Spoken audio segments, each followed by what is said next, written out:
Buenas tardes. Vamos a hacer referencia al derecho de réplica. El derecho de réplica, el derecho de respuesta, el derecho de rectificación está consagrado en nuestra Constitución y en tratados, convenios ratificados, y también así tenemos una ley específica que es anterior a la Constitución Nacional y fue promulgada aun cuando la Constitución, por aquel entonces, la de 1967, no consagraba el derecho de réplica.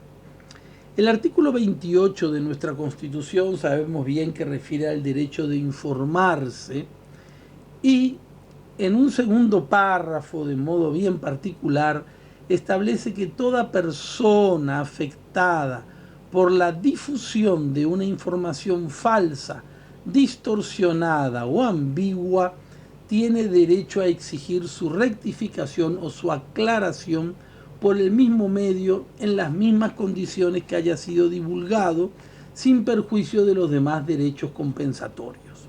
Pues bien, analizando simplemente ya el texto constitucional, tenemos algunos de los elementos que nos sirven para comprender esta figura. ¿Cuál es?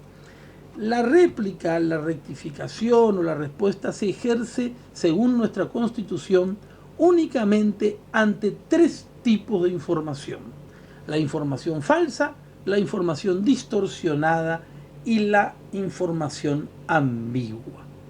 Es decir, falso es lo contrario a lo verdadero. Falso es aquello que no condice con la verdad y se le opone a la verdad. ¿No es cierto? Muy bien. Distorsionado es aquello que algunos de sus elementos se encuentran torcidos hacia la falsedad. Y por último, ambiguo. Todos sabemos que la ambigüedad es cuando una expresión puede transitar por las aguas de los distintos significados.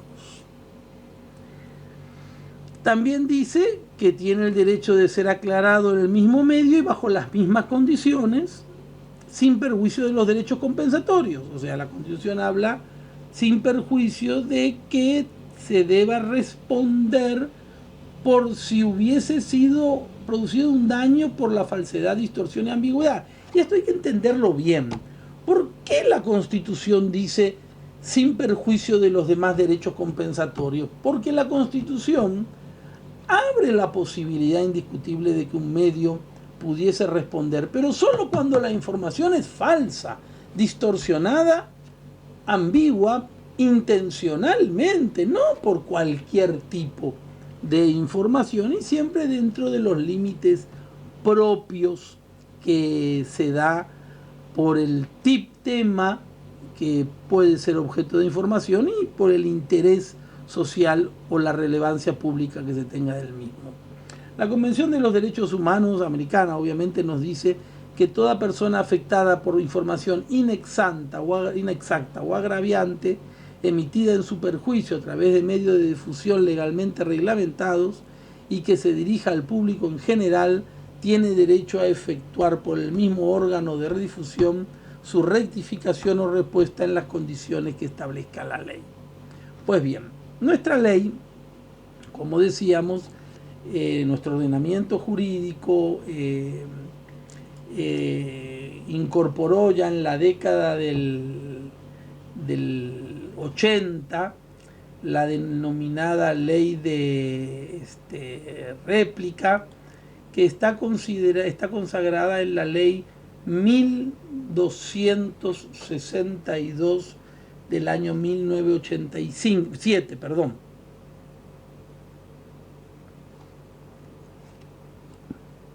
y dice que toda persona, natural o jurídica, tiene derecho a rectificar o contestar la publicación o difusión por cualquier medio de comunicación de hechos que le aluden y considera inexactos o cuya divulgación pueda causarle perjuicio. Como vemos, no hay univocidad entre los tres instrumentos que acabamos de ver. Por su parte, la Constitución Nacional habla de la falsedad, distorsión, habla de la ambigüedad. Por otro lado, la Convención Americana de los Derechos Humanos habla de información inexacta o agraviante, y nuestra ley habla de, además de inexactitud, divulgación que puede ocasionar perjuicio. Entonces, hablando mal y pronto, la réplica es el derecho que tiene una persona que es aludida en una noticia falsa, distorsionada, una noticia errada, equívoca, y que perjudica a la persona. Pero acá tenemos que atender bien. ¿Qué pretende la réplica? La réplica pretende que la noticia falsa sea replicada con la verdad, que la noticia inexacta sea replicada con la exactitud, que la noticia distorsionada se enderece y tenga la rectitud que debía tener. Por lo tanto, quien ejerce la réplica por la naturaleza de la réplica debe aportar datos relativos a la inexactitud, a la falsedad, a la distorsión, a la ambigüedad, y dar a conocer los mismos. Porque réplica no es simplemente contrarrestar agravios. Réplica no es recurrir al argumento ad hominem y ofender al periodista, ofender al medio de prensa. Eso no es réplica. Y por lo tanto el medio o la dirección del medio, sea televisión, radio, sea medio escrito, tiene derecho a oponerse a esa réplica. La réplica injuriante, la réplica que busca el contraataque para descalificar al emisor del mensaje anterior, es una réplica torcida y por lo tanto no es réplica. No podemos buscar el equilibrio provocando un desequilibrio. Entonces, es fundamental tener en cuenta eso, porque numerosas veces hemos visto que las réplicas ejercidas lo único que buscan es ofender, descalificar o bien divagar, hablar de las cualidades históricas de una persona y en nada hacen referencia al hecho concreto que le fuera anoticiado y que supuestamente le perjudica. ¿Ante quién se ejerce la réplica? El artículo 2 de nuestra ley nos dice se ejerce ante el director del medio, y la ley 1262 decía o responsable del medio. Pero nuestra Constitución salvó eso, porque nuestra Constitución dice no habrá medio periodístico sin dirección responsable. Al ser el director responsable, debe ser ejercida ante el director del medio, dentro de los 7 días calendarios siguientes a la publicación, a la difusión de la información, y la extensión no deberá excederse de el espacio que ocupó a la noticia inicial.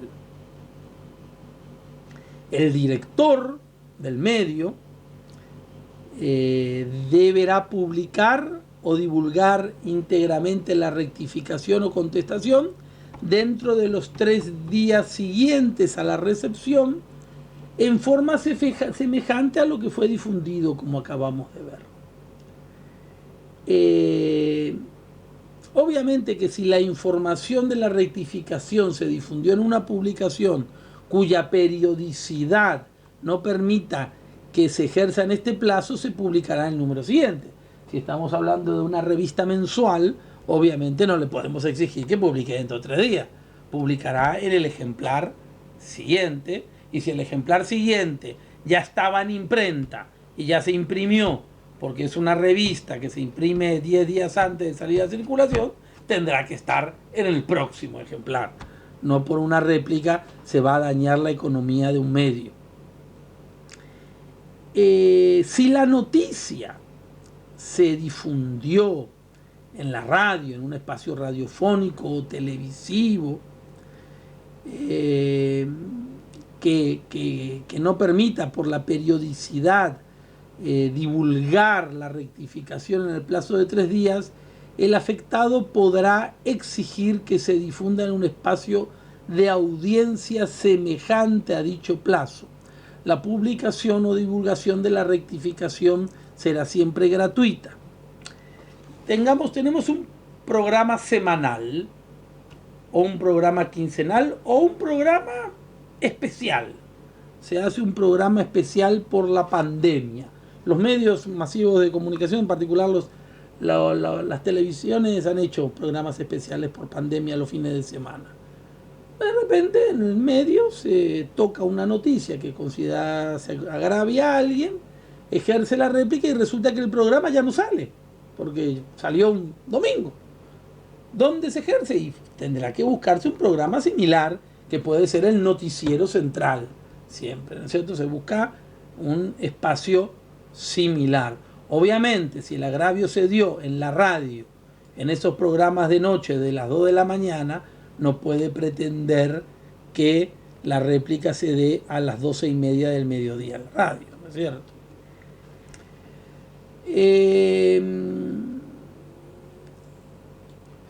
Si en el plazo señalado no se procede a divulgar la réplica, o bien el medio objeta, no difunde, el afectado puede recurrir al juez de primera instancia dentro de los 5 días siguientes de haber vencido ese plazo de 3 días, dentro de los 10 días siguientes, para que el juez ordene la rectificación. El procedimiento es sumario y se presenta lo que se conoce como el recurso de réplica, y el juez le pide al medio que explique las razones o motivos de la negativa. En vista a estos elementos, el juez dictará sentencia que es inapelable. Si el fallo denegare la rectificación o ordena su publicación en la forma prevista, se deberá cumplir. Eso dice la ley. Acá tenemos varios elementos. Muchos jueces equivocan el procedimiento, y cuando se presenta el derecho de réplica, el recurso de réplica, le piden al medio que envíe la información que se trata de replicar, pero no le pidan al medio que informe por qué no publicó. Y solo con esto proceden a ordenar o no la réplica. Primer error que se suele cometer. Segundo error que se suele cometer: si el medio por H o por B no contesta la demanda, suelen dictar sentencia haciendo lugar. Estas dos sentencias o estas dos formas de llevar adelante el recurso son inconstitucionales. ¿Por qué? Porque es claro la segunda parte del artículo 5 de la ley. A la vista de estos elementos, el juez dictará sentencia. ¿Qué quiere decir? Condición sine qua non. El juez debe tener a la vista el informe pormenorizado del medio. Si el juez no tiene el informe pormenorizado del medio, no puede dictar sentencia. Si el juez no analiza eso, no puede dictar sentencia. Como es irrecurrible, directamente está abierta la vía de la inconstitucionalidad que ha tenido casos en nuestro medio y lamentablemente desde las primeras inconstitucionalidades allá por abierta la democracia y algunas hasta hoy, nunca se han conocido los fallos porque duermen el sueño eterno de los justos. Sí, el agravio se produce en un espacio pago, igualmente se procederá de manera gratuita. Es decir, el espacio pago no es obstáculo al ejercicio de la réplica. Sería realmente, imaginémonos, si no sería fácil.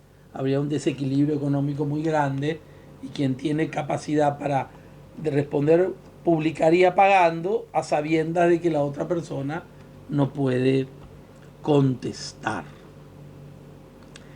Muchas veces en los medios, por la experiencia, ante espacios reservados, viene un contraespacio reservado, se le dice que tiene derecho a publicar gratuitamente, pero deciden que sea pago para, no sé, para tener un pie de igualdad. Pero el medio debe darle la opción de la publicación.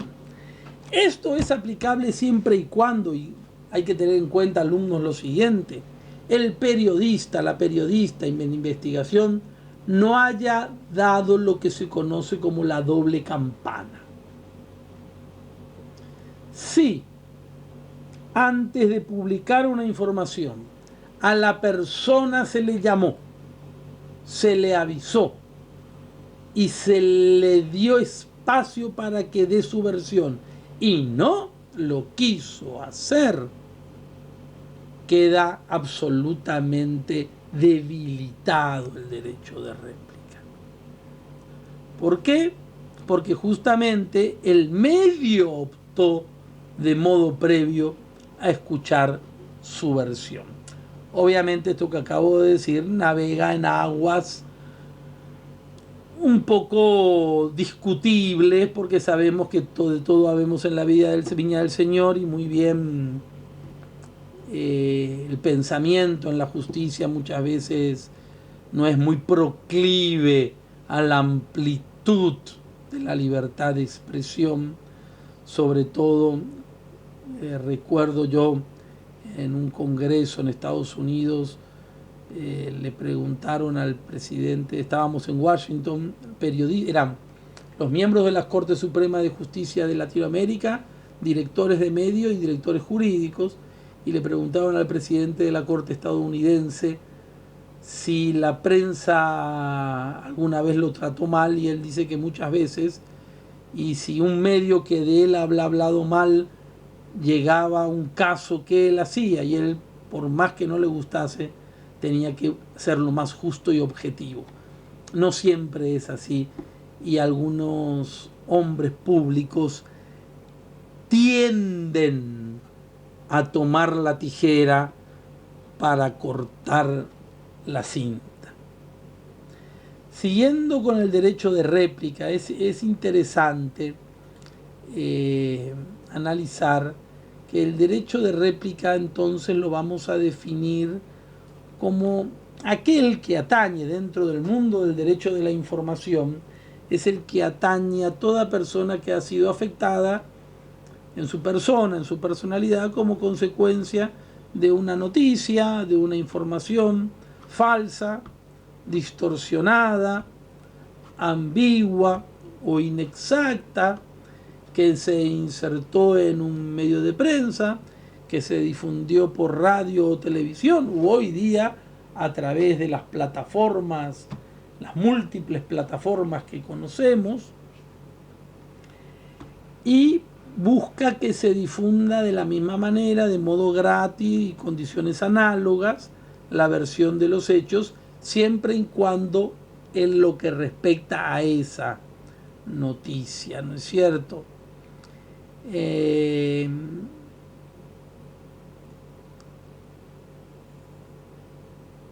Ustedes saben, es interesante la historia del derecho de réplica, ¿no es cierto? En el orden internacional podemos decir que los primeros esbozos, los primeros proyectos reglamentarios de lo que conocemos como el derecho de réplica, nos cuenta el doctor Gregorio Badeni, los ubicamos allá por Francia en la última década del siglo XVIII. Era un ambiente de grandes críticas a la acción gubernamental, y que la crítica se extendía a la persona de los gobernantes. Entonces se buscaba atemperar los efectos, obviamente sin caer en una abierta y directa restricción de la libertad de prensa, que era lo que muchos querían. Imaginémonos en aquel entonces cortesanos, serviles a una corona, obviamente querían el beneplácito de ministros y reyes, y por lo tanto pregonaban más la censura que otra cosa. Era muy común en aquellos tiempos. Lo hemos vivido también en nuestro Paraguay en los tiempos de Stroessner, ¿no es cierto? Nadie discute que el origen del derecho de réplica es fundamentalmente de índole político. Eso fue notorio. Su reconocimiento legislativo no respondió en sus orígenes al propósito de proteger un buen nombre y honor, sino en realidad al de ofrecerle a algunos hombres públicos un medio de contrarrestar las críticas periodísticas y a los efectos de la publicidad de informaciones desfavorables a su imagen popular. Esta finalidad va a perdurar, y hay autores que sostienen de que sigue estando, que nunca se fue, que es más bien un instrumento de índole político que busca acallar ante la opinión pública una eventual información que puede afectar. Bueno, simpático es, dejando de lado todos los proyectos que se dieron en el directorio y compañía, tenemos que Julio Verne, a quien todos hemos leído, en un libro titulado París en el siglo XX, se refirió, entre otros temas, al derecho de réplica, describiendo su visión sobre el futuro de la prensa y la actividad periodística. Se trata de una obra escrita en tiempos de juventud. Esto el doctor Badeni nos muestra con mucha prudencia para que tengamos una noción interesante de esto. La escribió allá por aproximadamente pasada la primera mitad del siglo XIX, pero no fue publicada sino hasta hará 30 años, cuando se encontraron los manuscritos originales. Verne, soñador, visionario, más que soñador, visionario. Julio Verne vio todo antes que nosotros lo viéramos. Se proyecta en su obra al año 1960 y nos describe un panorama social en el cual los excesos del tecnicismo y el predominio de los tecnócratas forjaron una idea social dominante que relega a un plano secundario y rodeado de mayor de los desprecios a las obras del espíritu humano. Mírenlo a Verne, cómo se va anticipando. Ustedes, cuando se encuentran entre todos y están compartiendo una tertulia y se dan cuenta que están media hora juntos pero no están, porque el uno está jugando estos play game no sé cuánto, gameplay, no, el otro está en Instagram, el otro en Facebook, y realmente cada día perdemos un poco más del espíritu humano. Cuando todo se ha monetizado, cuando todo se ha vuelto utilitario y cuando la tecnología, importante, esencial en el desarrollo de la humanidad y que nos ha permitido afianzarnos y conocer cada día más resultados positivos en materia de salud, etcétera, se descarrila y opaca al hombre y opaca la naturaleza propia de la sociabilidad humana. La actividad intelectual del hombre destinada a satisfacer no únicamente, no solo las necesidades emanadas de su esencia espiritual, aparecen desprovista del más mínimo respeto y prestigio social, objeto del más intenso desaire y condenado al olvido por considerarse inútil para el desenvolvimiento de la vida humana. Julio Verne, mitad del siglo XIX, decía que en 1960 el hombre iba a negar su humanidad, el hombre iba a hacer tabla rasa, iba a destruir la cultura que tanto fue acuñando a lo largo de los siglos para ser sometido a un tecnicismo, a una vida absolutamente dominada por la evolución científico-técnica. Como no podía ser de otra manera, entre las entidades y actividades alcanzadas por esa idea social dominante, Verne incluye a los medios de prensa y a los periodistas, describiendo los factores que acarrearon la desaparición de aquellos a mediados del siglo pasado. La extinción de la prensa obedeció, según Julio Verne, a la absoluta despreocupación expresada por los hombres sobre temas y noticias de índole política. Podemos decir, hablando mal y pronto, cuando la política se enraizó, cuando algunos factores de poder ilegal tomaron la política, se encargaron de neutralizar los medios de comunicación y ningún ciudadano siquiera levantó un dedo para cuestionar lo que estaba haciendo. Concentra su interés, nos dice Verne, en el comercio y la industria, y advirtiendo que el gobierno se comporta como un buen administrador en el mundo donde no existen guerras ni confrontaciones políticas por el poder, los medios de prensa quedaron desprovistos del objeto fundamental que suscita el interés del proceso informativo. Obviamente, Verne, lo ubicamos en el 60. No nos olvidemos que en 1957 se produce el nacimiento de la sociedad de la información. Es un tema a analizar, pero no justamente en nuestra carrera, en nuestra materia, más propio de sociología jurídica, ¿no es cierto?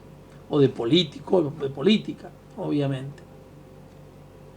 Asimismo, la pérdida de credibilidad de los medios debido a los excesos incurridos con las críticas malintencionadas e irresponsables conducta de los periodistas contribuyó a formar, según Verne, el desinterés de los individuos y la condena social a los hoy llamados comunicadores sociales. En definitiva, la insatisfacción del lector, juez supremo de la actividad periodística, condujo al ocaso de los medios de prensa para Verne.